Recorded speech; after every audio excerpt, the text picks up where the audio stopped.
1 గంట అయింది కదా, బ్రహ్మముడి సీరియల్ పెట్టుకుందాము.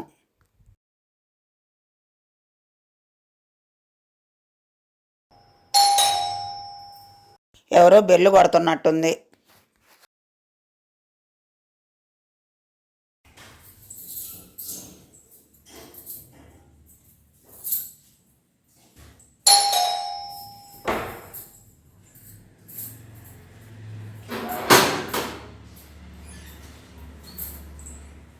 బాగున్నావా? బాగున్నానమ్మా.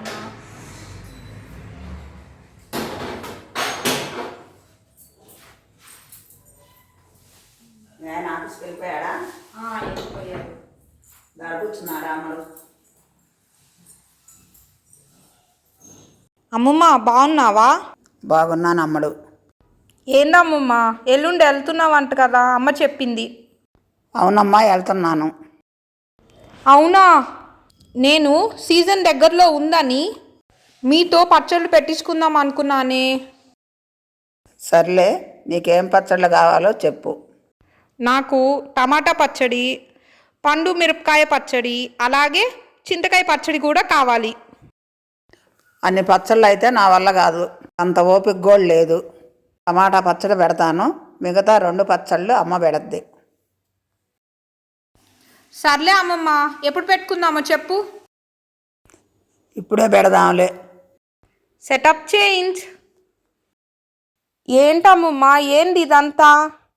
పచ్చళ్ళు చేసుకుందాం అనుకుంటున్నాం కదా, టమాటాలు, మిరప్పళ్ళు, చింతకాయలు అన్నీ కడిగి శుభ్రంగా ఆరబెట్టుకోవాలి. ఇలా ఎంతసేపు ఆరబెట్టుకోవాలమ్మమ్మ మరి? ఒక అరగంట సేపు ఆరబెట్టుకుంటే సరిపోయిద్ది. ఓకే. ఇప్పుడు ఏ పచ్చడి ఎంతెంత చేస్తున్నావు అమ్మమ్మ? నేనైతే టమాటాలు 2 కిలోలు తీసుకున్నాను, మిరప్పళ్ళు 1 కిలో తీసుకున్నాను, చింతకాయలు 1 కిలో తీసుకున్నాను. ఇప్పుడు మనం పెట్టుకునే పచ్చళ్ళు టమాటా పచ్చడైనా, మిరప్పళ్ళ పచ్చడైనా, చింతకాయ పచ్చడైనా, ఏ పచ్చడైనా కూడా సంవత్సరం దాకా నిల్వ ఉంటుంది. ఇందాక మనం ఆరబెట్టుకున్న టమాటాలు మొత్తం శుభ్రంగా ఆరిపోయిన తర్వాత వీటన్నిటిని కూడా చిన్న చిన్న ముక్కలుగా కట్ చేసుకోవాలి. ఇప్పుడు అయితే నువ్వు ఉన్నావు కదమ్మమ్మ, నువ్వు పెడుతున్నావు బాగానే ఉంది. తర్వాత నేను ఎప్పుడైనా పెట్టుకోవాలనుకుంటే నాకు కూడా తెలియాలి కదా. కాబట్టి ఒకసారి టమాటా పచ్చడి ఎలా చేస్తారో చెబుతారా? మా అప్పుడు దోరగా ఉన్న టమాటాలు తీసుకొచ్చి కడిగి ఆరబోసుకొని చిన్న చిన్న ముక్కల్లాగా కట్ చేసుకొని, ఇప్పుడు కట్ చేసుకున్న ముక్కలన్నిటిని కూడా ఉప్పులో 3 రోజుల పాటు ఊరేసుకునేవాళ్ళము.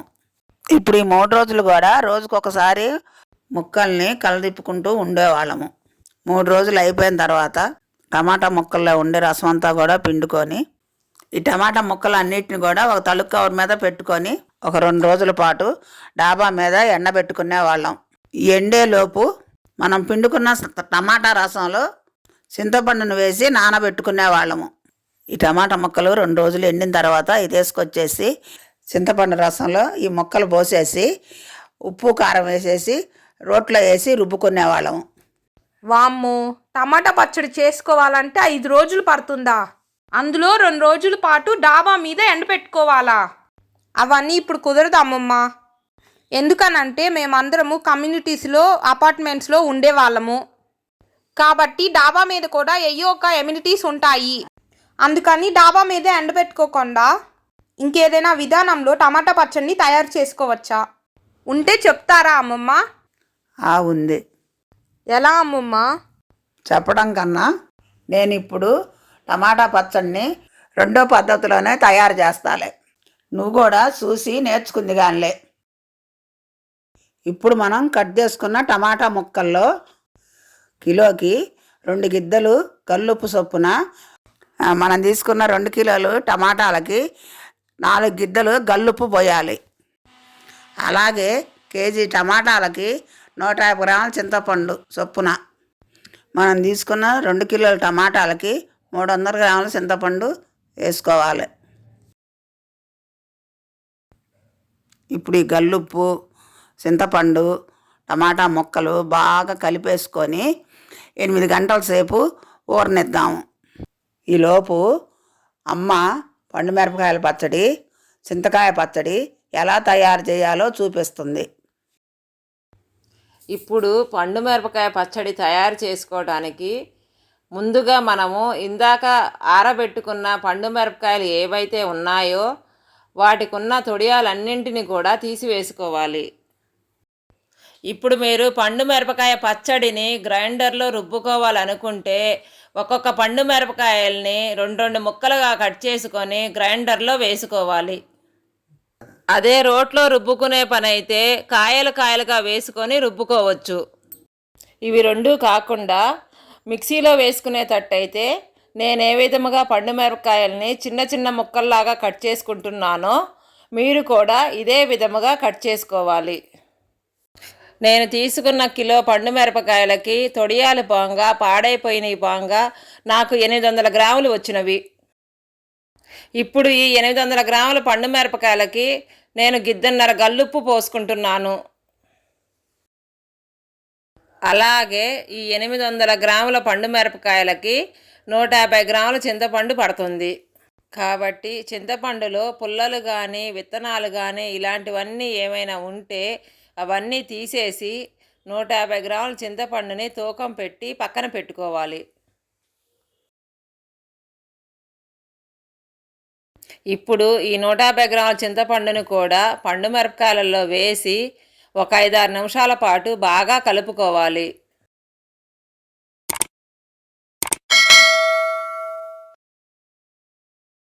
ఆ తరువాత స్టవ్ మీద ఒక ప్యాన్ పెట్టుకొని దీంట్లోకి ఒక 50 గ్రాముల మెంతులు వేసుకొని వీటిని కలతిప్పుకుంటూ వేగే అంతవరకు కూడా వేయించుకోవాలి. ఇప్పుడు ఈ వేయించుకున్న మెంతులన్నింటినీ కూడా పక్కన పెట్టి చల్లారబెట్టుకోవాలి.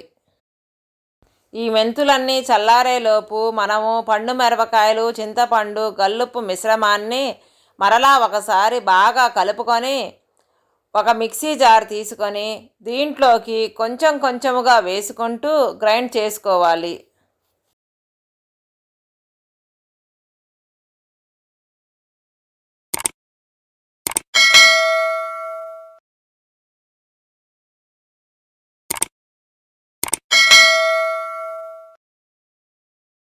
ఇలా గ్రైండ్ చేసుకుంటూ చివరి వాయ గ్రైండ్ చేసుకునేటప్పుడు ఒక 25 ఎల్లుల్లిపాయల్ని కూడా వేసుకొని గ్రైండ్ చేసుకోవాలి. ఇలా గ్రైండ్ చేసుకున్న పండు మిరపకాయ పచ్చడిని మొత్తాన్ని కూడా ఒక బేషన్లో వేసుకొని బాగా కలుపుకోవాలి. ఈ పాటికి మనం వేయించి పక్కన పెట్టుకున్న మెంతులన్నీ చల్లారే ఉంటాయి కాబట్టి ఈ మెంతులన్నింటినీ కూడా ఒక మిక్సీ జార్లోకి వేసుకొని గ్రైండ్ చేసుకొని మెంతు పిండిని తయారు చేసుకోవాలి. ఇప్పుడు మనం గ్రైండ్ చేసుకున్న పండు మిరపకాయ పచ్చడిలో 1 స్పూను పసుపు వేసి బాగా కలుపుకోవాలి. ఇలా పసుపు వేసి కలుపుకోవడం వలన పండు మిరపకాయ పచ్చడి నుంచి మంచి సువాసన వస్తుంది. ఇప్పుడు దీంట్లోకి 1 స్పూను మెంతిపిండి వేసి బాగా కలుపుకుంటే పండు మిరపకాయ పచ్చడి తయారైపోయినట్టే. తాలింపు అనేది ఆప్షనల్ అండి. మీరు ఒకవేళ తాలింపు వేసుకొని తిందామనుకుంటే మీరు ఎప్పుడైతే తిందామనుకుంటారో కొంచెం పచ్చడి పక్కన పెట్టుకొని దీంట్లో తాలింపు వేసుకొని కలుపుకొని తింటే బాగుంటుంది. ఇప్పుడు ఒకసారి కొంచెం పచ్చడిని అన్నంలో వేసుకొని నెయ్యితో కలుపుకొని తింటే చాలా రుచిగా ఉంటుంది. ఈ పచ్చడిని అన్నంలోకే కాదండి దోశల్లోకి చపాతీల్లోకి కూడా బాగానే ఉంటుంది. కాకపోతే ఏంటంటే దోశల్లోనూ చపాతీల్లోనూ తినేటప్పుడు కొంచెం పచ్చడిని పక్కకు తీసుకొని పెరుగుతో కలుపుకొని తింటే ఇంకా బాగుంటుంది. ఇప్పుడు మనము చింతకాయ పచ్చడిని తయారు చేసుకోవడానికి ముందుగా మనము ఇందాక ఆరబెట్టిన చింతకాయలన్నింటినీ కూడా చిన్న చిన్న ముక్కల్లాగా కట్ చేసుకొని వాటిలో ఉన్న విత్తనాలన్నింటిని కూడా వేరి పక్కన పెట్టుకోవాలి.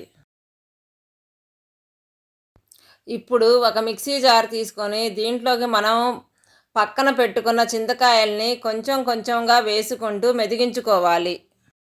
మనము ఎప్పుడైతే చివరివాయ మెదిగించుకుంటున్నామో అప్పుడు దీంట్లోకి గిద్దన్నర గల్లుప్పు 1 టేబుల్ స్పూన్ పసుపు 1 టేబుల్ స్పూన్ మెంతిపిండి కూడా వేసుకొని మెదిగించుకోవాలి.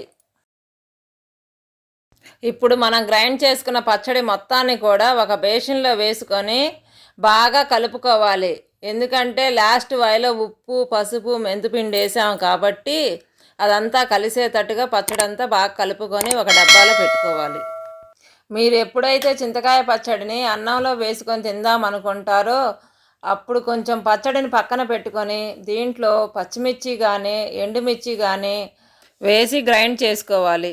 ఇప్పుడు కొంచెం తాలింపు పెట్టుకొని తాలింపు వేగిన తరువాత దీంట్లోకి సన్నగా తరిగిన ఉల్లిగడ్డ ముక్కల్ని వేసుకొని వేయించుకోవాలి. తరువాత ఈ వేయించుకున్న ఉల్లిగడ్డల్లోకి మనం గ్రైండ్ చేసుకున్న చింతకాయ పచ్చడిని వేసుకొని పచ్చివాసన పోయే అంతవరకు కూడా వేయించుకోవాలి. తాలింపు పెట్టుకున్న పచ్చడిని అన్నంలో వేసుకొని నెయ్యి కలుపుకొని తింటే చాలా రుచిగా ఉంటుంది.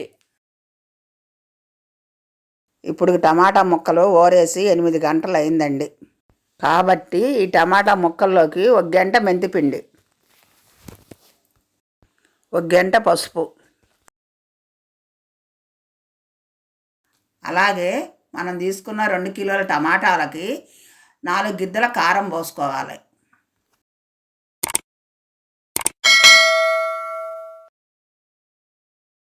ఇలా కారం పోసిన తర్వాత ముక్కలన్నిటినీ బాగా కలుపుకోవాలి. ఇప్పుడు దీంట్లోకి చిన్న ఎల్లిపాయలు కూడా వేసుకొని బాగా కలుపుకోవాలి. తర్వాత ఒక మిర్చి గిన్నె తీసుకొని ఈ ముక్కల్ని కాసిన వేసుకుంటూ గ్రైండ్ చేసుకోవాలి. ఇప్పుడు ఈ గ్రైండ్ చేసుకున్న పచ్చడి మొత్తాన్ని కూడా ఒక బేషన్లోకి వేసుకొని పచ్చడి మొత్తాన్ని కూడా కలుపుకోవాలి.